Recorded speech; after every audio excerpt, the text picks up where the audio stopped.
Hello friends, welcome to crazy GK trick. दोस्तों, monthly current affair की हमारी series को आगे बढ़ाते हैं और आज के इस सेशन में हम डिस्कस कर रहे हैं मार्च मंथ के सभी इंपॉर्टेंट करंट अफेयर को। बहुत ही इंपॉर्टेंट वीडियो होने वाला है। बहुत सारे ऐसे क्वेश्चंस हैं जो आने वाली एग्जाम में आपको डेफिनेटली देखने को मिलने वाले हैं। दोस्तों, अगर प्रीवियस मंथ के करंट अफेयर देखना है आपको तो आप प्लेलिस्ट को फॉलो कर लीजिएगा। वहां पर सिस्टमेटिक आपको सारे वीडियो मिल जाएंगे। एटलीस्ट एग्जाम में जाने से पहले आप 14-15 मंथ के करंट अफेयर जरूर देख के जाइएगा। सेशन को स्टार्ट करें उससे पहले आप इस वीडियो का डिटेल PDF डाउनलोड कर सकते हैं एंड साथ ही में मॉक टेस्ट लगाने का ऑप्शन भी दिया हुआ है। इसके लिए आप करंट अफेयर का हमारा one stop solution package enrol कर लीजिएगा। 100 रुपये का पैकेज है। साल भर का पूरा करंट अफेयर आपको सिस्टमेटिक तरीके से मिल जाएगा। हर मंथ वाइज आपको वहाँ पर वीडियो देखने को मिल जाएगा। ई बुक्स मिल जाएगी, मैगजीन मिल जाएगी, आपको टॉपिक वाइज करंट अफेयर मिल जाएंगे, मैराथन्स मिल जाएगी। सब कुछ आपको वहाँ पर करंट अफेयर से रिलेटेड पूरी इन्फॉर्मेशन मिल जाएगी। इसका लिंक मैंने डिस्क्रिप्शन बॉक्स और कमेंट बॉक्स में दे रखा है। इसके अलावा आप crazy GK trick application download करोगे, वहाँ पर भी ऑप्शन अवेलेबल है। चलिए सेशन को स्टार्ट करते हैं। पहले क्वेश्चन की तरफ चलते हैं। पहला इंपॉर्टेंट क्वेश्चन आता है, 60वां ज्ञानपीठ पुरस्कार इनमें से किसे प्रदान किया गया? तो प्रसिद्ध तमिल कवि आर वेरामुथु को वर्ष 2025 के लिए 60वां ज्ञानपीठ पुरस्कार जो है वो दिया गया है। वह ये पुरस्कार पाने वाले तीसरे तमिल लेखक हैं। उन्हें अब तक 7 बार नेशनल फिल्म अवार्ड्स भी मिल चुका है। 2003 में पद्मश्री मिला था, 2014 में पद्म भूषण मिला था। ये सम्मान भी वो ले चुके हैं। ज्ञानपीठ पुरस्कार की बात करें तो भारत का सर्वोच्च साहित्यिक सम्मान है, जिसकी शुरुआत 1961 में हुई थी। इसमें विजेता को 11 लाख रुपए दिए जाते हैं और सरस्वती जी की प्रतिमा और प्रशस्ति पत्र भी यहाँ पर दिया जाता है। पिछले अगर हम अवार्ड की बात करें 59वें पुरस्कार की, जो कि 2024 में दिया गया था ज्ञानपीठ पुरस्कार, वो हिंदी साहित्यकार विनोद कुमार शुक्ल को दिया गया था। तो दोनों आपको क्लियर रखना है। यहाँ पर 59 और 60 दिया गया आर वेरामुथु को। B answer. मार्च 2025 में जारी सिप्री रिपोर्ट के अनुसार भारत वैश्विक हथियार आयात में किस स्थान पर रहा है? ग्लोबल आर्म्स इंपोर्ट्स की बात हो रही है। तो सिप्री की अभी लेटेस्ट रिपोर्ट आई है 2021 से 2025 के अनुसार बात करें तो भारत दुनिया का दूसरा सबसे बड़ा हथियार आयातक आर्म इंपोर्टर देश बना है। वैश्विक हथियार आयात में भारत की हिस्सेदारी 8.2% की रही है, जबकि 9.7% के साथ यूक्रेन पहले स्थान पर आए। भारत सबसे ज़्यादा हथियार रशिया से लगभग 40%, फिर फ्रांस से लगभग 29% और इसराइल से तकरीबन 15% आर्म्स को इंपोर्ट करता है। वहीं अमेरिका की बात करें तो दुनिया का सबसे बड़ा हथियार निर्यातक एक्सपोर्टर बना है। SIPRI Stockholm international peace research institute इसका पूरा नाम है। एक वैश्विक शोध संस्थान है जिसका मुख्यालय कहाँ पर है? स्वीडन में है। 1966 से यह कार्यरत है। यहाँ पर सेकंड बी आंसर बिल्कुल सही होगा। नेक्स्ट आता है, हिंदी भाषा के लिए साहित्य अकादमी अवार्ड 2025 से किसे सम्मानित किया गया? तो साहित्य अकादमी ने वर्ष 2025 के पुरस्कारों की घोषणा की है। हिंदी भाषा के लिए यह प्रतिष्ठित सम्मान दिया गया ममता कालिया को, उनके संस्मरण जीते जी इलाहाबाद के लिए। ये पुरस्कार कुल 24 भारतीय भाषा, जो कि 22 संवैधानिक भाषा प्लस अंग्रेजी और राजस्थानी, इनमें उत्कृष्ट पुस्तकों के लिए दिया जाता है। इस पुरस्कार की शुरुआत हुई थी 1955 में और इसमें विजेता को 1 लाख रुपए की राशि दी जाती है। अंग्रेजी भाषा में यह पुरस्कार नवतेज सरना को दिया गया है, उनके उपन्यास क्रिम्सन स्प्रिंग के लिए। तो हिंदी और इंग्लिश दोनों साहित्य अकादमी अवार्ड 2025 के आप क्लियर रखिएगा। यहाँ पर ममता कालिया बी आंसर सही होगा। नेक्स्ट आता है वर्ल्ड हैप्पीनेस सूचकांक, जो वर्ल्ड हैप्पीनेस इंडेक्स है 2026, उसमें भारत की रैंक क्या है? तो भारत को इस बार 116वां स्थान दिया गया है। 2025 में भारत को 118वें स्थान पर रखा था। इस बार रैंकिंग में थोड़ा सा सुधार देखने को मिला। फिनलैंड लगातार 9वें साल दुनिया का सबसे खुशहाल देश बना है। पहले नंबर पर फिनलैंड है, जबकि अफगानिस्तान सबसे नीचे 147वें स्थान पर आए। पड़ोसी देशों में बात करें तो चाइना 65वें स्थान पर आए, नेपाल 99 और पाकिस्तान 104 नंबर पर यहाँ पर देखने को मिला। यह रिपोर्ट संयुक्त राष्ट्र UN के नेटवर्क द्वारा कुल 147 देशों की खुशी के आधार पर तैयार की जाती हैं। भारत को स्थान दिया गया 116। कालिंजर किले के आसपास के क्षेत्र को राष्ट्रीय भू विरासत स्थल घोषित किया गया। ये किस राज्य में स्थित है? तो भारतीय भूवैज्ञानिक सर्वेक्षण ने उत्तर प्रदेश के बांदा जिले में स्थित कालिंजर किले के क्षेत्र को राष्ट्रीय भू विरासत स्थल नेशनल जियो हेरिटेज साइट के रूप में घोषित किया है। विंध्य पर्वत श्रेणी में स्थित यह किला जो है ऐतिहासिक और भूवैज्ञानिक रूप से बहुत ही इंपॉर्टेंट है, क्योंकि यहाँ पर 2.5 अरब साल पुरानी चट्टानें मौजूद हैं। इस किले का असली स्वरूप चंदेल शासकों ने तैयार किया था। यहाँ पर प्रसिद्ध नीलकंठ महादेव मंदिर स्थित है, जो कि बहुत फेमस है। इतिहास में 1545 में शेरशाह सूरी की मृत्यु इसी किले पर आक्रमण के दौरान हुई थी। अब इसे एक बड़े पर्यटन सर्किट के रूप में विकसित किया जाएगा। यहाँ पर उत्तर प्रदेश में स्थित है। स्वतंत्र भारत में समान नागरिक संहिता UCC बिल लागू करने वाला भारत का दूसरा राज्य कौन बना है? तो मार्च 2026 में मुख्यमंत्री भूपेंद्र पटेल ने गुजरात विधानसभा में समान नागरिक संहिता UCC बिल पेश किया, जिसे पारित कर दिया गया। इसके साथ ही गुजरात उत्तराखंड के बाद स्वतंत्र भारत में UCC लागू करने वाला दूसरा राज्य बना है। ध्यान रखिएगा, स्वतंत्र भारत में। ओके, यूसीसी का उल्लेख संविधान के आर्टिकल 44 डीपीएसपी में है, जिसका उद्देश्य क्या है, विवाह, तलाक और संपत्ति जैसे जो पारिवारिक मामले होते हैं उनके लिए सभी धर्मों के नागरिकों हेतु एक समान कानून बनाना। गोवा में ये कानून जो है पुर्तगाली शासन के समय 1867 मतलब 1867 से ही प्रभावी है। स्वतंत्र भारत में पहला था उत्तराखंड, दूसरा है गुजरात।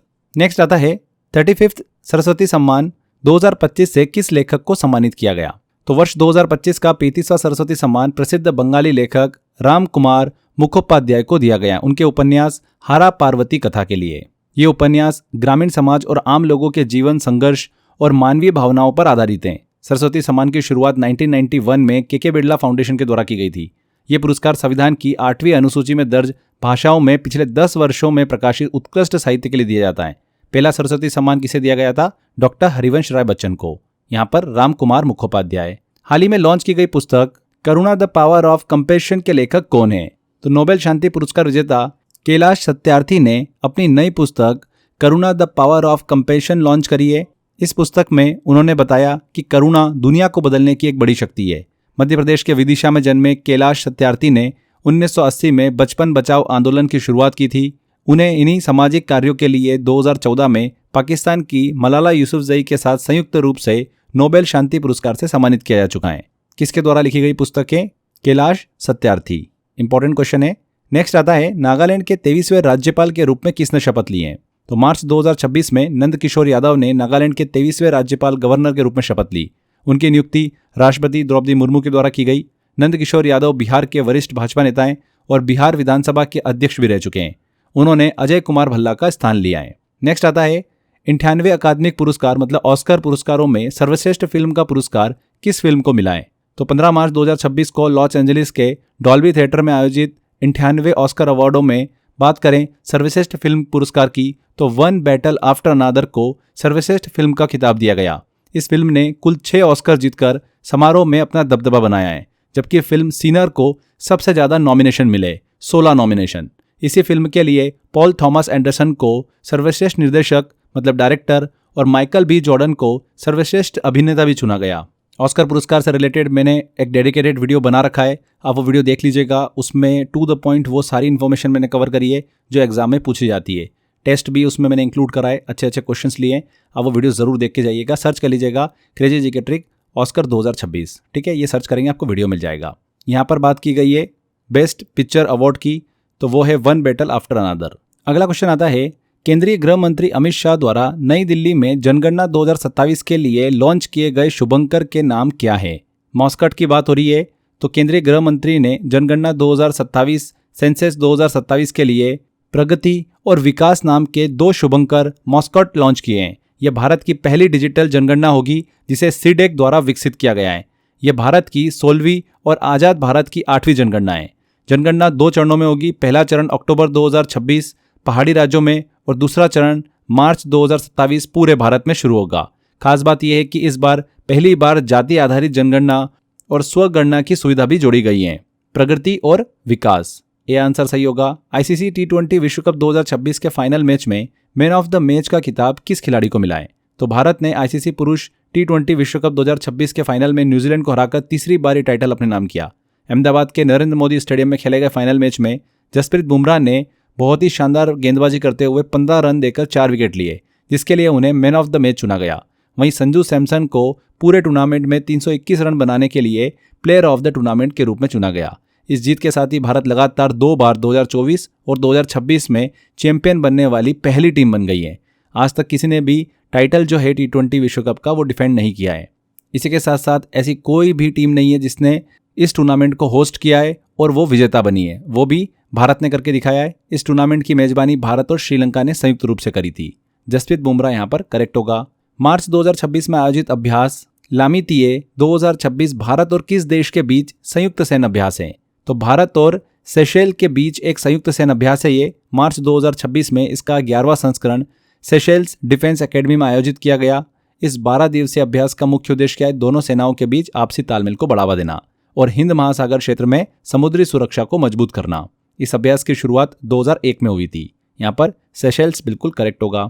सुप्रीम कोर्ट ने निष्क्रिय इच्छा मृत्यु गरिमा के साथ मरने का अधिकार जो है उसको संविधान के किस आर्टिकल के अंतर्गत मौलिक अधिकार माना है? काफी अच्छा क्वेश्चन है, बहुत सुर्खियों में भी रहा है, एग्जाम में पूछा जा सकता है।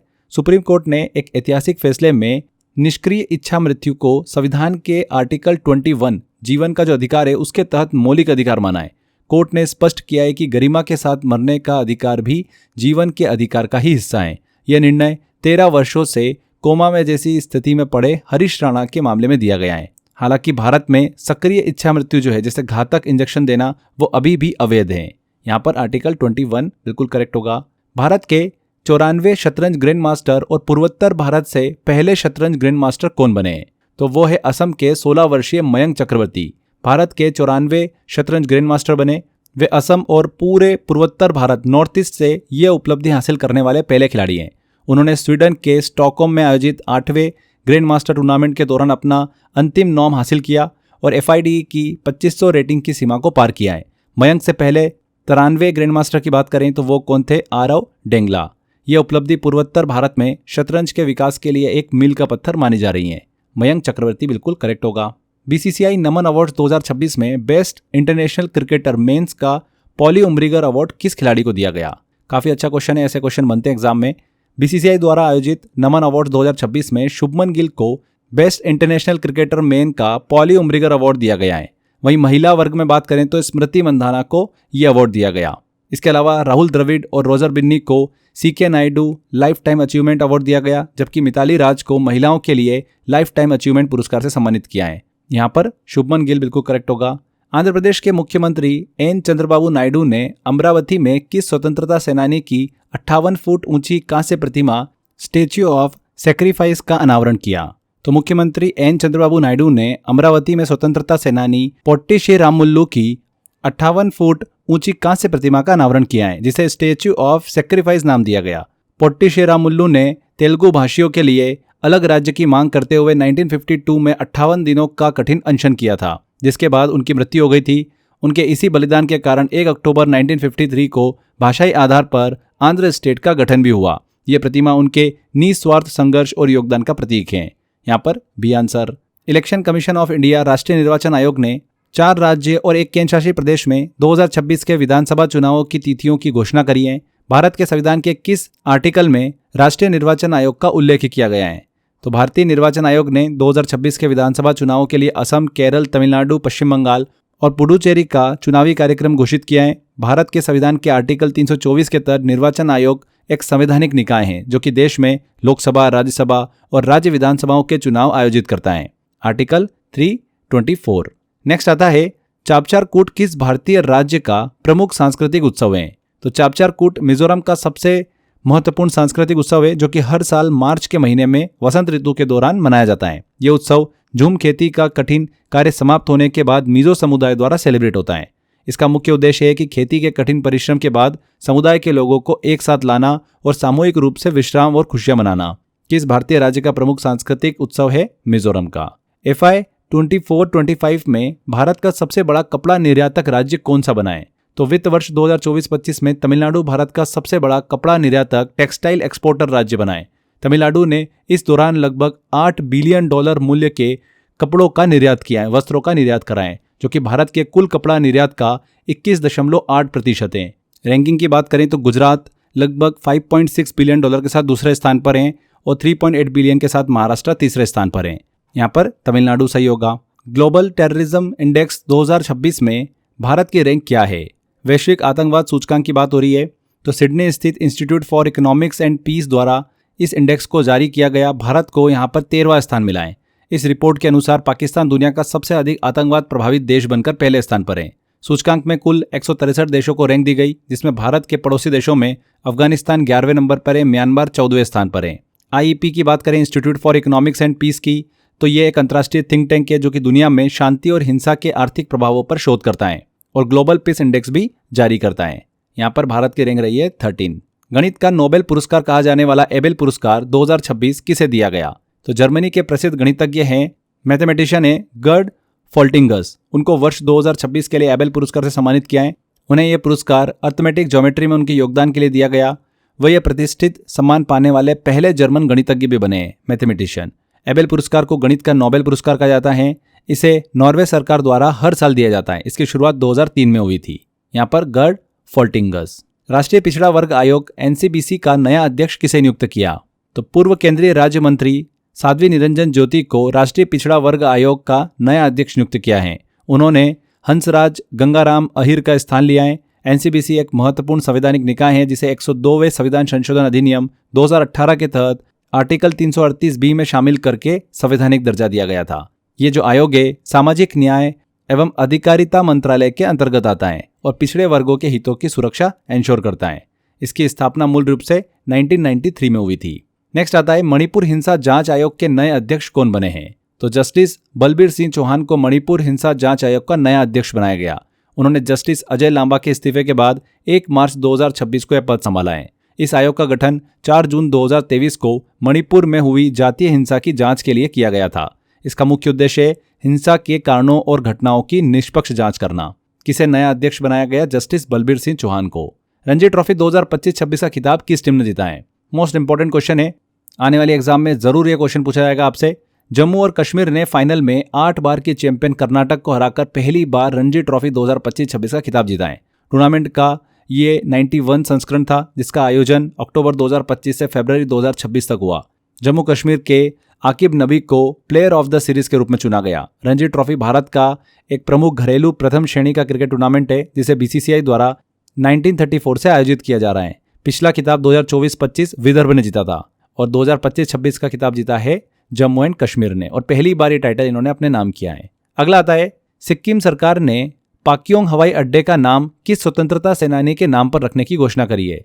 तो सिक्किम के मुख्यमंत्री प्रेम सिंह तमांग ने राज्य का एकमात्र पाक्योंग हवाई अड्डे का नाम बदलकर स्वतंत्रता सेनानी त्रिलोचन पोखरेल के नाम पर रखने की घोषणा करी है।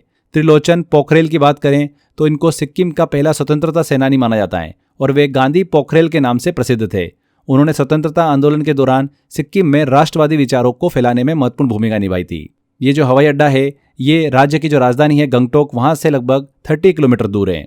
यहाँ पर त्रिलोचन पोखरेल बिल्कुल करेक्ट होगा। ऑस्ट्रेलिया की कप्तान एलिसा हेली ने अपना अंतिम ओडीआई मैच किस टीम के खिलाफ खेला?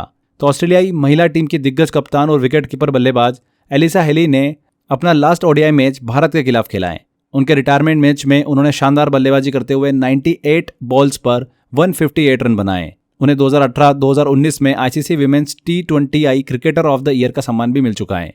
किस टीम के खिलाफ खेला आखिरी मैच? इंडिया के खिलाफ। नेक्स्ट आता है महात्मा अ ग्रेट कम्युनिकेटर पुस्तक का विमोचन किसने किया? तो केंद्रीय मंत्री डॉक्टर मनसुख मंडाविया ने नई दिल्ली में महात्मा अ ग्रेट कम्युनिकेटर नामक पुस्तक का विमोचन किया है। इस पुस्तक के लेखक कौन है? आकाशवाणी के अतिरिक्त महानिदेशक धीरज काकड़िया। ये पुस्तक महात्मा गांधी की अद्वितीय संवाद शैली, कम्युनिकेशन स्किल और स्वतंत्रता आंदोलन के दौरान उनके प्रभाव पर आधारित है।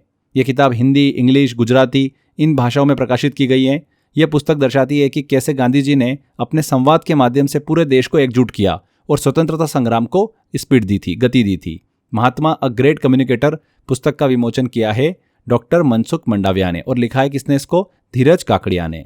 अगला आता है आंध्र प्रदेश में मानव वन जीव संघर्ष को कम करने के लिए कौन सा प्रोजेक्ट लॉन्च किया गया? तो आंध्र प्रदेश के उप मुख्यमंत्री पवन कल्याण ने प्रोजेक्ट हनुमान लॉन्च किया है जिसका उद्देश्य है मानव वन जीव संघर्ष को कम करना और वन जीवों को बेहतर सुरक्षा प्रदान करना। इस प्रोजेक्ट के तहत जंगल की सीमा से लगे गांवों के लिए एक अलर्ट सिस्टम स्थापित किया जाएगा। सरकार ने यहां पर मुआवजे की राशि में भी बढ़ोतरी करी है। अब जंगली जानवर के हमले से मृत्यु होने पर परिवार को 5 लाख के बजाय 10 लाख रुपए मिलेंगे, जबकि घायल होने पर 2 लाख की सहायता राशि दी जाएगी। यहाँ पर प्रोजेक्ट हनुमान। पात्र निर्माता आयातक EMI योजना किस संस्था द्वारा लॉन्च की गई? Eligible manufacturer importers EMI scheme. तो केंद्रीय अप्रत्यक्ष कर और सीमा शुल्क बोर्ड CBIC ने EMI योजना शुरू करी है। आसान शब्दों में कहें तो अब भरोसेमंद निर्माताओं को बंदरगाह मतलब पोर्ट पर सामान मंगवाते समय तुरंत टैक्स, कस्टम ड्यूटी नहीं भरना होगा। वे अपना सामान पहले ले जा सकते हैं और टैक्स का भुगतान बाद में हर महीने कर सकते हैं। बजट 2026-27 में घोषित इस योजना का उद्देश्य है व्यापार को आसान बनाना, ईज ऑफ डूइंग बिजनेस और निर्माताओं के पास पैसों की कमी न होने देना। ये योजना 31 मार्च 2028 तक लागू रहेगी। यहाँ पर central board of indirect taxes and customs CBIC A answer. अगला क्वेश्चन आता है ICC T20 वर्ल्ड कप के इतिहास में सबसे तेज शतक लगाने वाले बल्लेबाज फिन एलन किस देश के खिलाड़ी हैं? तो ICC T20 वर्ल्ड कप में एक बहुत ही अच्छा रिकॉर्ड हमको देखने को मिला। न्यूजीलैंड के बल्लेबाज फिन एलन ने T20 वर्ल्ड कप 2026 के सेमीफाइनल में मात्र 33 गेंदों में शतक बनाकर इतिहास रचा है। उन्होंने क्रिस गेल के 47 बॉल पर 100 मतलब सेंचुरी बनाने के रिकॉर्ड को तोड़ दिया है। वर्ल्ड कप के इतिहास में फास्टेस्ट सेंचुरी का रिकॉर्ड अपने नाम किया है। ये मैच कोलकाता के ईडन गार्डन स्टेडियम में साउथ अफ्रीका के अगेंस्ट खेला गया था। ध्यान रखिएगा इस चीज़ को। T20 वर्ल्ड कप के ऊपर मैंने एक डेडिकेटेड वीडियो भी बना रखा है, ज़्यादा डिटेल के लिए आप वो वीडियो ज़रूर देख लीजिएगा। यहाँ पर न्यूजीलैंड बिल्कुल करेक्ट होगा। फिन एलन किस देश के खिलाड़ी हैं? न्यूजीलैंड के। अगला क्वेश्चन आता है, विश्व मोटापा एटलस 2026 रिपोर्ट के अनुसार बच्चों में अधिक वजन और मोटापे के मामले में भारत विश्व में कौन से स्थान पर है? तो इस रिपोर्ट के अनुसार बात करें तो बच्चों में मोटापे के मामले में भारत दुनिया के दूसरे स्थान पर आता है। इस सूची में पहले स्थान पर चीन है और अमेरिका तीसरे स्थान पर है। भारत में लगभग 4.1 करोड़ बच्चों का BMI बॉडी मास इंडेक्स सामान्य से अधिक है। यहाँ पर बी आंसर। अमेरिकी महाद्वीप का पहला देश कौन सा बना जिसे WHO द्वारा कुष्ठ रोग मुक्त घोषित किया गया है? ऐसी कौन सी पहली कंट्री है जिसे डिक्लेयर किया गया है लेप्रोसी फ्री बाय WHO? तो चिली अमेरिकी महाद्वीप का ऐसा पहला और दुनिया का दूसरा देश बन गया है जिसे WHO द्वारा आधिकारिक रूप से लेप्रोसी मुक्त घोषित किया गया है। इससे पहले 2024 में जॉर्डन ये दर्जा पाने वाला दुनिया का पहला देश बना था। लेप्रोसी को हैंसेंस डिसीज के नाम से भी जाना जाता है, जो कि माइकोबैक्टीरियम लेप्री नाम के एक बैक्टीरिया के कारण होता है। यह एक क्रोनिक इन्फेक्शियस डिसीज है जो मुख्य रूप से त्वचा और नसों को प्रभावित करती हैं। यहाँ पर अमेरिकी महाद्वीप का पहला देश कौन सा बना है? चिली बना है। नेक्स्ट आता है, HK दुआ का हाल ही में निधन हो गया, वे किस क्षेत्र से संबंधित थे? तो वरिष्ठ पत्रकार HK दुआ का 88 वर्ष की आयु में निधन हुआ। वे जर्नलिज्म के क्षेत्र की एक दिग्गज हस्ती माने जाते थे। उन्होंने भारत के 2 प्रधानमंत्री अटल बिहारी वाजपेयी और HD देवगौड़ा के मीडिया एडवाइजर के रूप में भी कार्य किया था। 2009 से 2015 तक राज्यसभा के नॉमिनेटेड मेंबर भी रहे। उनके उत्कृष्ट योगदान के लिए भारत सरकार ने उन्हें 1998 में पद्म भूषण से भी सम्मानित किया था। उनका करियर 40 वर्षों से अधिक का रहा है, जिसमें वो डिप्लोमेट मतलब राजनयिक की भूमिका में रहे। पत्रकारिता जर्नलिज्म से संबंधित थे। नेक्स्ट है, राष्ट्रपति द्रौपदी मुर्मू द्वारा अलग अलग राज्यों में राज्यपाल और लेफ्टिनेंट गवर्नर नियुक्त किए गए हैं। राज्यपालों की नियुक्ति का प्रावधान भारतीय संविधान के किस आर्टिकल में है?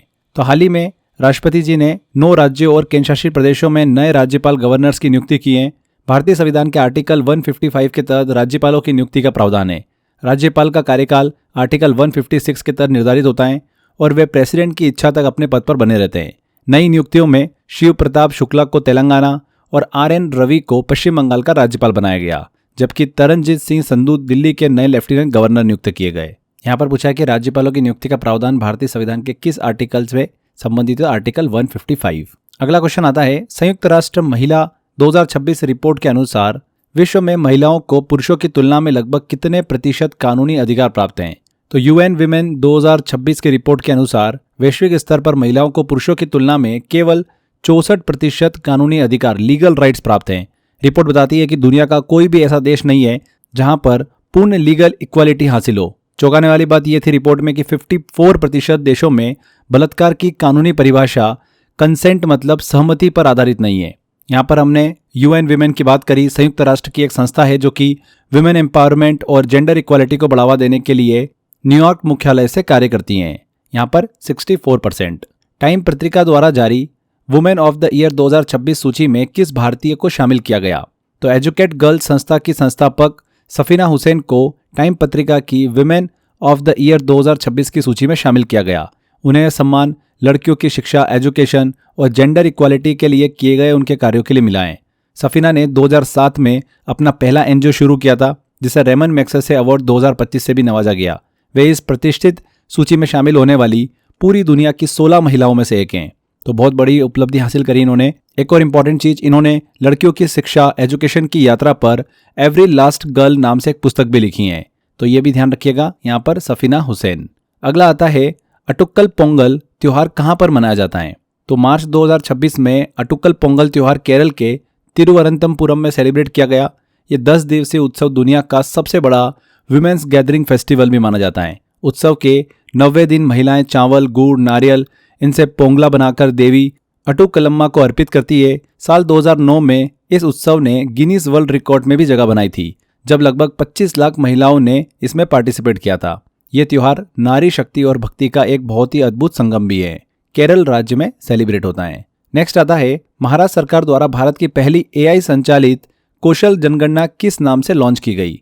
तो महाराष्ट्र सरकार ने भारत की पहली AI पावर्ड कौशल जनगणना को सक्षम कौशल जनगणना, सक्षम स्किल सेंसस के नाम से लॉन्च किया है। ये एक AI ड्रिवन पहल है जिसका उद्देश्य है कि 18 से 40 वर्ष के युवाओं के कौशल मतलब स्किल्स का डिजिटल मूल्यांकन करना। आर्टिफिशियल इंटेलिजेंस AI की मदद से डेटा को एनालाइज किया जाएगा ताकि ये पता चल सके कि किस क्षेत्र में किस हुनर की कमी है। सरकार का लक्ष्य 2027 तक 15,000 उम्मीदवारों को ट्रेन करना और उन्हें आत्मनिर्भर बनाना। यहाँ पर सक्षम स्किल सेंसस जनगणना। A answer. भारत के पहले नदी आधारित प्रकाश स्तंभ किस नदी पर बनाए जा रहे हैं? तो भारत के पहले रिवर राइन लाइट हाउस असम में ब्रह्मपुत्र नदी पर बनाए जा रहे हैं। केंद्रीय मंत्री सर्बानंद सोनोवाल ने गुवाहाटी में इसकी आधारशिला रखी। इसका उद्देश्य क्या है? नेशनल वाटरवे 2 पर जहाज़ों और नावों की रात में सुरक्षित आवाजाही इंश्योर करना। यह पहली बार है जब समुद्र के बजाय किसी नदी के किनारे लाइट हाउस बनाए जा रहे हैं। ये पूरी तरीके से सोलर एनर्जी से चलेंगे और पर्यावरण के अनुकूल होंगे। इस प्रोजेक्ट की बात करें तो इस पर तकरीबन 84 करोड़ के आसपास का खर्च देखने को मिलेगा। ब्रह्मपुत्र नदी बिल्कुल सही आंसर है। नेक्स्ट आता है, हर साल अंतर्राष्ट्रीय महिला दिवस कब मनाया जाता है? तो हर साल 8 मार्च को अंतर्राष्ट्रीय महिला दिवस इंटरनेशनल वुमेन्स डे सेलिब्रेट किया जाता है। 2026 की थीम क्या थी इस बार? Rights, justice, action for all women and girls. इस दिन की शुरुआत की बात करें तो 1911 में इसकी शुरुआत हुई थी, लेकिन 1975 में यूनाइटेड नेशन संयुक्त राष्ट्र ने इसे आधिकारिक मान्यता दी 1975 में। इसका मुख्य उद्देश्य है महिलाओं के अधिकार मतलब राइट्स, इक्वालिटी और एम्पावरमेंट को बढ़ावा देना और समाज में उनके साथ होने वाले भेदभाव को समाप्त करना। 8 मार्च को सेलिब्रेट किया जाता है। हुरून ग्लोबल रिच लिस्ट 2026 के अनुसार एशिया के सबसे अमीर व्यक्ति कौन बने हैं? तो हुरून ग्लोबल रिच लिस्ट 2026 के 15वें संस्करण की बात करें तो रिलायंस इंडस्ट्री के मुकेश अंबानी भारत और एशिया के सबसे अमीर व्यक्ति बने हुए हैं। उनकी कुल संपत्ति लगभग 9.8 लाख करोड़ आंकी गई है। इस रिपोर्ट के अनुसार भारत अब 308 बिलियनियर के साथ अमेरिका और चीन के बाद तीसरे स्थान पर हैं। वैश्विक स्तर पर एलोन मस्क दुनिया के सबसे अमीर व्यक्ति हैं। उनके बाद जेफ बेजोस का नाम आता है। यहाँ पर मुकेश अंबानी करेक्ट होगा। IBM ने भारत में किस नाम से इंफ्रास्ट्रक्चर इनोवेशन सेंटर लॉन्च किया है? तो दिग्गज टेक्नोलॉजी कंपनी IBM ने बेंगलुरु में भारत का पहला संगम इंफ्रास्ट्रक्चर इनोवेशन सेंटर को लॉन्च किया है। यह केंद्र IBM के सिस्टम्स डेवलपमेंट लैब कैंपस में स्थापित किया गया। ये एक इंजीनियरिंग और टेक्नोलॉजी हब होगा जहां पर विशेषज्ञ मिलकर AI, हाइब्रिड क्लाउड इंफ्रास्ट्रक्चर और एडवांस कंप्यूटिंग तकनीकों पर काम करेंगे। इसका उद्देश्य क्या है? भविष्य के लिए आधुनिक और स्मार्ट तकनीकी समाधान को विकसित करना, सॉल्यूशन ढूंढना। यहाँ पर संगम इंफ्रास्ट्रक्चर इनोवेशन सेंटर। अगला आता है, मद्रास हाईकोर्ट के नए मुख्य न्यायाधीश कौन नियुक्त किए गए? तो जस्टिस सुश्रुत अरविंद धर्माधिकार को मद्रास हाईकोर्ट का 55वां मुख्य न्यायाधीश चीफ जस्टिस नियुक्त किया गया। उन्होंने जस्टिस मनिंद्र मोहन श्रीवास्तव का स्थान लिया है। राज्यपाल RN रवि ने उन्हें इस पद की शपथ दिलाई है। उच्च न्यायालय के न्यायाधीशों की नियुक्ति संविधान के आर्टिकल 217 के तहत राष्ट्रपति द्वारा की जाती है। जस्टिस धर्माधिकारी की बात करें तो इससे पहले केरल हाईकोर्ट में न्यायाधीश के रूप में कार्यरत थे। यहाँ पर ए आंसर। WHO ने किस देश को HIV और सिफिलिस के मदर टू चाइल्ड ट्रांसमिशन को समाप्त करने वाला यूरोपीय संघ का पहला देश घोषित किया है? तो विश्व स्वास्थ्य संगठन ने डेनमार्क को यूरोपीय संघ का पहला ऐसा देश घोषित किया जिसने मदर टू चाइल्ड ट्रांसमिशन को पूरी तरीके से समाप्त कर दिया है। इसका अर्थ होता है कि वहां पर अब गर्भावस्था या फिर प्रसव के दौरान मां से बच्चे में HIV और सिफिलिस जैसे संक्रमण नहीं फैलेंगे। WHO के मानकों के अनुसार इसके लिए संक्रमण दर प्रति 1 लाख जन्म पर 50 से कम होनी चाहिए। वैश्विक स्तर पर यह उपलब्धि हासिल करने वाला पहला देश जॉर्डन था 2024 में। और यूरोपीय संघ का पहला देश कौन सा बना है? डेनमार्क बना है। B answer. केंद्रीय मंत्रिमंडल ने जल जीवन मिशन को किस वर्ष तक बढ़ाने की मंजूरी दी है? तो केंद्रीय मंत्रिमंडल ने जल जीवन मिशन को दिसंबर 2028 तक बढ़ाने की मंजूरी दी है, जिसे अब जल जीवन मिशन 2.0 के रूप में जाना जाएगा। इस योजना का लक्ष्य भारत के सभी लगभग 20 करोड़ ग्रामीण घरों तक नल से साफ पानी पहुंचाना है। वर्तमान में लगभग 81.6% घरों तक नल का जल पहुंच चुका है। इस मिशन के लिए कुल बजट बढ़ाकर 8 लाख करोड़ कर दिया गया है। इसकी शुरुआत 15 अगस्त 2019 को हुई थी। यह जल शक्ति मंत्रालय के अंतर्गत कार्य करता है। 2028 तक बढ़ाने की मंजूरी दी है। केंद्रीय मंत्रिमंडल ने मदुरई हवाई अड्डे को अंतर्राष्ट्रीय हवाई अड्डा घोषित करने की मंजूरी दी। यह हवाई अड्डा किस राज्य में स्थित है? तो भारत सरकार ने तमिलनाडु के मदुरई हवाई अड्डे को अंतर्राष्ट्रीय हवाई अड्डा घोषित किया है। ये जो निर्णय लिया है दक्षिण तमिलनाडु में टूरिज्म, इन्वेस्टमेंट इनको बढ़ावा देने के लिए किया गया है। मदुरई हवाई अड्डा राज्य के सबसे पुराने और महत्वपूर्ण हवाई अड्डों में से एक है। अंतर्राष्ट्रीय दर्जा मिलने से अब यहाँ से विदेशों मतलब इंटरनेशनल फ्लाइट्स आसानी से संचालित हो सकेगी। जिससे इस क्षेत्र की रीजनल एयर कनेक्टिविटी और भी मजबूत होगी। यहाँ पर तमिलनाडु करेक्ट होगा। कोल्ड रिस्पॉन्स मिलिट्री एक्सरसाइज 2026 का आयोजन किस अंतर्राष्ट्रीय संगठन द्वारा किया जाता है? तो नाटो ने मार्च 2026 में कोल्ड रिस्पॉन्स 2026 सैन्य अभ्यास का आयोजन किया है। यह अभ्यास मुख्य रूप से नॉर्वे के उत्तरी हिस्से में आयोजित किया गया, जिसमें 14 देशों के लगभग 25,000 सैनिकों ने भाग लिया। इसका मेन पर्पस क्या है? बहुत ज़्यादा ठंड और चुनौतीपूर्ण आर्कटिक परिस्थितियों में अपनी रक्षा क्षमता पर परीक्षण करना। नाटो की स्थापना कब हुई थी? 1949 में इसकी स्थापना हुई थी। वर्तमान में इसके 32 सदस्य देश हैं, जिसमें स्वीडन 2024 में सबसे नया सदस्य है। यहाँ पर North Atlantic Treaty Organization NATO. D answer. भारत का पहला बैंक कौन सा बना है जिसने 10,000 करोड़ के ग्रीन इंफ्रास्ट्रक्चर बॉन्ड जारी किए हैं? तो वो बना है बैंक ऑफ बड़ौदा।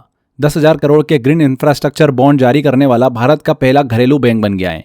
इस बॉन्ड की अवधि 7 वर्ष रखी गई है और इस पर 7.10% की ब्याज दर इंटरेस्ट रेट तय की गई है। इस फंड का उपयोग सौर ऊर्जा, जो पवन ऊर्जा है, इलेक्ट्रिकल व्हीकल इंफ्रास्ट्रक्चर और पर्यावरण सुरक्षा से जुड़े प्रोजेक्ट के लिए किया जाएगा। इसे नेशनल स्टॉक एक्सचेंज NSE के प्लेटफॉर्म के माध्यम से जारी किया गया। बैंक ऑफ बड़ौदा बिल्कुल करेक्ट होगा। National highway green cover index 2025-26 की पहली वार्षिक रिपोर्ट किस संस्था ने जारी करी है? तो भारतीय राष्ट्रीय राजमार्ग प्राधिकरण NHAI ने national highways green cover index 2025-26 की पहली रिपोर्ट जारी करी। यह रिपोर्ट इसरो के सहयोग से तैयार की गई, जो सैटेलाइट डेटा के माध्यम से राजमार्गों के किनारे हरियाली को मापती है। रिपोर्ट के अनुसार असम इस इंडेक्स में शीर्ष स्थान पर है, जबकि हिमाचल प्रदेश और दिल्ली सबसे निचले स्थान पर हैं। इस परियोजना के तहत लगभग 30,000 किलोमीटर लंबे नेशनल हाईवेज को स्कैन किया गया ताकि पर्यावरण संरक्षण को बढ़ावा दिया जा सके। तो National Highway Authority of India, B answer यहाँ पर सही होगा। भारतीय नौसेना के INS त्रिकंद युद्धपोत ने किस देश के राष्ट्रीय दिवस समारोह में भाग लिया? तो भारतीय नौसेना के युद्धपोत INS त्रिकंद ने मॉरिशस के 58वें राष्ट्रीय दिवस समारोह में पार्टिसिपेट किया था। यह कार्यक्रम 12 मार्च 2026 को पोर्ट लुई में आयोजित हुआ। INS त्रिकंद एक आधुनिक स्टिल्थ फ्रिगेट है जो कि ब्रह्मोस मिसाइल और एयर डिफेंस सिस्टम से लैस है। इसकी भागीदारी का मुख्य उद्देश्य यह है कि भारत और मॉरिशस के बीच मैरीटाइम कोऑपरेशन और रणनीति संबंधों को अधिक मजबूत करना। तो किस देश के राष्ट्रीय दिवस समारोह में भाग लिया INS त्रिकंद ने? मॉरिशस। हाईवे प्रदूषण से लड़ने के लिए भारत का पहला माइक्रो एल्गी एयर टावर कहां पर लगाया गया? तो नई दिल्ली के एरोसिटी हाईवे पर भारत का पहला माइक्रो एल्गी एयर टावर को स्थापित किया गया है। ये एक biotechnology based air purification system है। ये टावर हवा से कार्बन डाइऑक्साइड को सोखता है और फोटोसिंथेसिस की प्राकृतिक प्रक्रिया के जरिए ऑक्सीजन छोड़ता है। ये पारंपरिक स्मोक टावर से अलग है क्योंकि यह जैविक तरीके से प्रदूषण को कम करता है, जिससे हाईवे कॉरिडोर की हवा साफ हो। कहां पर लगाया गया है टावर? नई दिल्ली में। भारत का पहला पोर्ट कौन सा है जिसने डिजिटल ट्विन पहल लॉन्च करी है? तो तमिलनाडु का VO Chidambaranar port digital twin तकनीक अपनाने वाला भारत का पहला बंदरगाह बन गया है। इस टेक्निक के तहत असली पोर्ट का एक वर्चुअल मॉडल कंप्यूटर में बनाया जाता है। सेंसर और डेटा की मदद से पोर्ट की हर एक गतिविधि को रियल टाइम में मॉनिटर भी किया जाता है। इससे पोर्ट का संचालन ऑपरेशन बहुत ही अधिक स्मार्ट और तेज हो जाता है। इसका उद्घाटन केंद्रीय मंत्री सर्बानंद सोनोवाल ने किया है। यहाँ पर VO चिदम्बरनार पोर्ट, तमिलनाडु। मार्च 2026 में चर्चा में रहा खर्ग द्वीप किस खाड़ी में स्थित है? तो खर्ग आइलैंड फारस की खाड़ी पर्शियन गल्फ में स्थित ईरान का एक बहुत ही इंपॉर्टेंट महत्वपूर्ण रणनीतिक तेल निर्यातक केंद्र है, ऑयल एक्सपोर्ट हब है। जो ईरान है वो अपना 90% ऑयल एक्सपोर्ट यहाँ से करता है। मार्च 2026 में अमेरिका ने ऑपरेशन एपिक फ्यूरी के तहत इस द्वीप पर मौजूद सैन्य ठिकानों को निशाना बनाया, जिसके कारण ये चर्चा में रहा। ईरान का मैक्सिमम क्रूड ऑयल यहीं से ही एक्सपोर्ट होता है, इसीलिए सामरिक दृष्टि से इसका बहुत ज़्यादा महत्व है। मैंने इस पर एक डेडिकेटेड वीडियो भी बना रखा है खार्ग आइलैंड के ऊपर, तो आप बहुत अच्छे से डिटेल में समझ सकते हो। एग्जाम में पूछा जा सकता है किस खाड़ी में स्थित है? पर्शियन गल्फ में स्थित है। विश्व पैरा एथलेटिक्स ग्रैंड प्रिक्स 2026 की पदक तालिका में पहला स्थान किस देश ने प्राप्त किया? तो विश्व पैरा एथलेटिक्स ग्रैंड प्रिक्स 2026 की पदक तालिका में बात करें तो भारत ने पहला स्थान प्राप्त किया है। भारत ने कुल 208 पदक जीते, जिसमें 75 गोल्ड मेडल है, 69 सिल्वर एंड 64 कांस्य पदक। ये बहुत ऐतिहासिक प्रदर्शन रहा है। दूसरे स्थान पर रशिया रहा है। इस अंतर्राष्ट्रीय प्रतियोगिता का आयोजन Paralympic committee of India PCI द्वारा किया गया था। इसका उद्देश्य क्या है? दिव्यांग खिलाड़ियों को अंतर्राष्ट्रीय मंच पर अपनी प्रतिभा दिखाने का अवसर देना। इंडिया पदक तालिका में पहले स्थान पर रहा।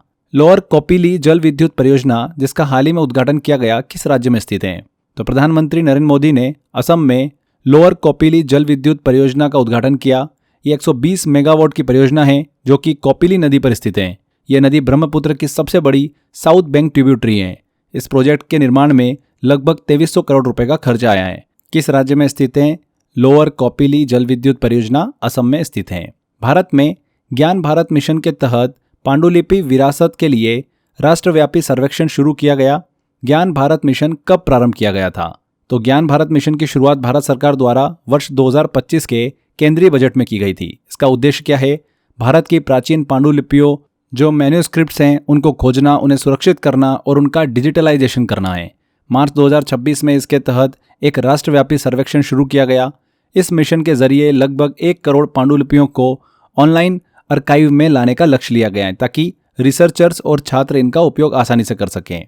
तो 2025 में इसे शुरू किया गया था, प्रारंभ किया गया था। नौरोज किस धर्म के नव वर्ष के रूप में मनाया जाता है? बहुत ही इंपॉर्टेंट क्वेश्चन है, बोल सकते हैं कि एग्जामिनर का मोस्ट फेवरेट क्वेश्चन है और कई बार एग्जाम में पूछा हुआ भी क्वेश्चन है। नौरोज पारसी धर्म के नव वर्ष के रूप में सेलिब्रेट होता है। वर्ष 2026 में ये 20 मार्च को मनाया गया। मूल रूप से प्रकृति प्रेम का उत्सव है। इसकी शुरुआत लगभग 3000 साल पहले प्राचीन फारस ईरान में हुई थी। भारत में इसे मनाने की परंपरा जो है वो दिल्ली सल्तनत के शासक बलबन ने शुरू की थी, जबकि मुगल सम्राट औरंगजेब ने इसे प्रतिबंधित कर दिया था। ये ईरानी कैलेंडर के पहले महीने का पहला दिन होता है। पारसी धर्म द्वारा सेलिब्रेट किया जाता है। नेक्स्ट आता है initiative of the year award March 2026 में किस देश के सेंट्रल बैंक को दिया गया?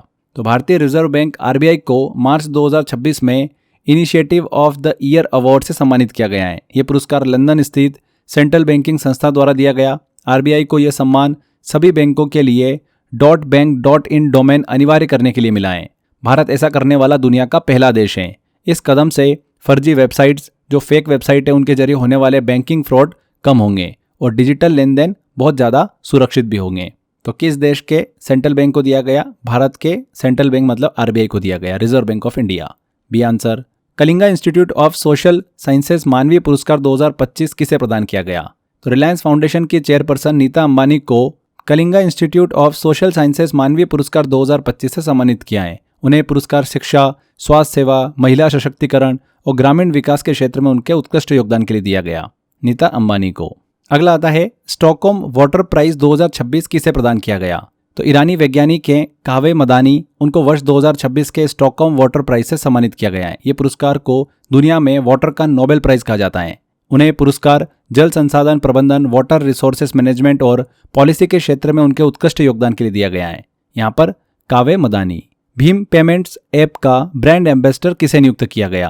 तो पूर्व भारतीय कप्तान महेंद्र सिंह धोनी को भीम पेमेंट ऐप का ब्रांड एम्बेसडर बनाया गया। बेसिकली इसका उद्देश्य है कि डिजिटल पेमेंट्स के प्रति लोगों का ट्रस्ट, भरोसा और उनके उपयोग को बढ़ावा देना है। भीम ऐप यूपीआई पर आधारित एक डिजिटल पेमेंट ऐप है जिसे एनपीसीआई ने 2016 में लॉन्च किया था। ये ऐप 15 से ज़्यादा क्षेत्रीय भाषाओं को सपोर्ट करता है। एमएस धोनी को ब्रांड एम्बेसडर नियुक्त किया गया। जनजातीय कार्य मंत्रालय ने रिसा टाइमलेस ट्राइबल नामक प्रीमियम ब्रांड लॉन्च किया। ये किससे संबंधित है? तो ये ब्रांड जो है मुख्य रूप से जनजातीय वस्त्रों और हैंडलूम प्रोडक्ट से संबंधित है। इस ब्रांड का नाम त्रिपुरा के पारंपरिक हस्तनिर्मित स्टोल रीसा से प्रेरित है। इसका उद्देश्य क्या है? आदिवासी समुदायों की कला और बुनाई को ग्लोबल मार्केट में अलग से पहचान दिलाना और उन्हें आर्थिक रूप से सशक्त भी बनाना है। यहाँ पर जनजातीय वस्त्र व बुनाई उत्पादन, tribal textile and handloom products. A answer. 900 career goal करने वाले दूसरे पुरुष फुटबॉलर कौन बने हैं? तो अर्जेंटीना के स्टार खिलाड़ी है लियोनेल मेसी। अपने करियर में 900 गोल करने वाले दुनिया के दूसरे पुरुष फुटबॉलर बन गए। उन्होंने यह मुकाम जो है क्रिस्टियानो रोनाल्डो के बाद हासिल किया है। मेसी ने रोनाल्डो के 1236 मैच की तुलना में कम मैच यहाँ पर खेले हैं, 1142 मैच, और ये जादुई आंकड़ा उन्होंने हासिल किया। मेसी 8 बार बैलन डी और पुरस्कार जीतने वाले खिलाड़ी भी हैं। उनकी कप्तानी में अर्जेंटीना ने 2022 का फीफा वर्ल्ड कप भी जीता था। अभी करंटली फुटबॉल इतिहास के सबसे महान खिलाड़ियों में गिने जाते हैं लियोनेल मेसी। दूसरे खिलाड़ी बने हैं विश्व में जिन्होंने 900 करियर गोल करे। नेक्स्ट आता है सरहुल महोत्सव मुख्यतः किस राज्य में मनाया जाता है? तो सरहुल महोत्सव मुख्य रूप से झारखंड के आदिवासी समुदाय द्वारा सेलिब्रेट होता है। सरहुल का शाब्दिक अर्थ क्या होता है? साल के वृक्ष की पूजा। ये त्योहार प्रकृति की पूजा, नेचर वर्शिप का प्रतीक है और इसके संपन्न होने के बाद ही राज्य में नया कृषि चक्र एग्रीकल्चर साइकिल शुरू होता है। उसे उराव, मुंडा और संताल जैसी जनजातियां मिलकर 3 दिनों तक बड़े उत्साह के साथ सेलिब्रेट करती हैं। ये उत्सव पेड़ों, जंगलों और धरती के प्रति सम्मान व्यक्त करता है। यहाँ पर झारखंड में मनाया जाता है। Third north east India film festival 2026 का आयोजन कहाँ पर किया गया? तो मणिपुर की राजधानी इम्फाल में 2 दिवसीय तीसरे north east India film festival का सफल आयोजन किया गया। इसका मेन उद्देश्य क्या है कि सिनेमा के माध्यम से उत्तर पूर्वी भारत की समृद्ध संस्कृति को वैश्विक मंच पर लाना और देश में एकता और भाईचारे को बढ़ावा देना। इस फेस्टिवल में असमिया, मणिपुरी और खासी जैसी अलग अलग भाषाओं की फिल्मों की स्क्रीनिंग की गई है। ये क्षेत्रीय फिल्म निर्माताओं के लिए अपनी कला दिखाने का एक बहुत ही महत्वपूर्ण मंच भी है। यहाँ पर इम्फाल में इसे आयोजित किया गया। नेक्स्ट आता है अनलकी पैराडाइज पुस्तक के लेखक कौन है? देखिए इंपॉर्टेंट है और एग्जाम में बन सकता है क्वेश्चन ये। अनलकी पैराडाइज पुस्तक के लेखक हैं शिवसेना यूबीटी नेता संजय राउत। मार्च 2026 में इस किताब का अंग्रेजी संस्करण इन्होंने इंग्लिश एडिशन लॉन्च किया है। ये पुस्तक उनके ऑर्थर रोड जेल में बिताए गए अनुभवों को साझा करती हैं, मतलब जेल की कहानियों पर आधारित हैं। साल 2022 में ईडी द्वारा गिरफ्तार के बाद उन्होंने कई महीने जेल में बिताए थे। ये किताब मूल रूप से 2025 में मराठी भाषा में प्रकाशित हुई थी। अनलकी पैराडाइज पुस्तक के लेखक हैं संजय राउत। नेक्स्ट आता है 8वें राष्ट्रमंडल युवा खेल 2027 की मेजबानी कौन सा देश करेगा? तो कौन सा देश करेगा? माल्टा। इन खेलों में 74 देशों के लगभग 1200 युवा एथलीट 14 से 18 वर्ष के जो होंगे वो हिस्सा लेंगे। इस बार के एडिशन में पहली बार सेलिंग और वाटर पोलो को भी शामिल किया जा रहा है। राष्ट्रमंडल युवा खेल की बात करें तो एक महत्वपूर्ण मल्टी स्पोर्ट इवेंट है। इसकी शुरुआत सन 2000 में हुई थी। पिछला जो 7वां एडिशन था इसका वो त्रिनिदाद और टोबैगो में आयोजित किया गया था। इसका 8वां जो एडिशन है कॉमनवेल्थ यूथ गेम का जो 8वां एडिशन है वो आयोजित हो रहा है माल्टा में, 2027 में होगा। यहाँ पर ए आंसर। हाल ही में किस भारतीय औद्योगिक समूह ने रॉयल चैलेंजर्स बेंगलोर टीम का पूर्ण स्वामित्व खरीद लिया है? तो आदित्य बिरला समूह ने आईपीएल की बहुत ही famous team RCB royal challengers Bangalore का फुल ओनरशिप हासिल कर लिया है। यह हिस्सेदारी डियाजियो इंडिया से खरीदी है जो पहले इस टीम की मालिक थी। इसका एक्विजिशन के साथ ही आदित्य बिरला ग्रुप ने स्पोर्ट्स और एंटरटेनमेंट के क्षेत्र में अपनी मौजूदगी और भी ज़्यादा मजबूत कर ली है। अब आरसीबी टीम का पूरा प्रबंध मतलब मैनेजमेंट और मालिकाना हक बिरला ग्रुप के पास होगा। यहाँ पर आदित्य बिरला ग्रुप। 2025 के IQ एयर द्वारा जारी विश्व वायु गुणवत्ता रिपोर्ट के अनुसार भारत का वैश्विक प्रदूषण रैंक क्या है? तो स्विस फर्म IQ एयर की विश्व वायु गुणवत्ता रिपोर्ट 2025 के अनुसार भारत दुनिया का 6ठा सबसे प्रदूषित देश बन गया है। इस रिपोर्ट की बात करें तो पाकिस्तान दुनिया का मोस्ट पॉल्यूटेड कंट्री है। उत्तर प्रदेश का लोनी दुनिया का सबसे प्रदूषित शहर घोषित किया गया, जबकि दिल्ली लगातार दुनिया की सबसे प्रदूषित राजधानी भी बनी हुई है। प्रदूषण का मुख्य कारण है हवा में मौजूद सूक्ष्म कण PM 2.5, जिनकी मात्रा भारत में सुरक्षित सीमा से कई गुना अधिक पाई गई है। तो भारत का वैश्विक प्रदूषण रैंक क्या है? 6 नंबर है, 6। नेक्स्ट आता है 26 मार्च को कौन सा देश अपना स्वतंत्रता दिवस मनाता है? तो हर साल 26 मार्च को बांग्लादेश अपना स्वतंत्रता दिवस मनाता है। 26 मार्च 1971 को शेख मुजीबुर रहमान ने पाकिस्तान से अलग होने के बाद एक स्वतंत्र राष्ट्र की घोषणा करी थी। साल 2026 में बांग्लादेश ने अपना 56वां स्वतंत्रता दिवस सेलिब्रेट किया है। बांग्लादेश की आज़ादी में भारत की बहुत ही महत्वपूर्ण भूमिका रही, जहां पर भारतीय सेना ने ऑपरेशन विजय के माध्यम से पाकिस्तानी सेना को हराया था। 16 दिसंबर 1971 को पाकिस्तान के आत्मसमर्पण के बाद में आधिकारिक रूप से बांग्लादेश एक स्वतंत्र देश बना था। तो 26 मार्च को कौन सा देश अपना स्वतंत्रता दिवस इंडिपेंडेंस डे सेलिब्रेट करता है? बांग्लादेश। अगला आता है प्रधानमंत्री नरेंद्र मोदी G7 शिखर सम्मेलन 2026 में भाग लेंगे। G7 शिखर सम्मेलन 2026 किस देश में आयोजित होगा?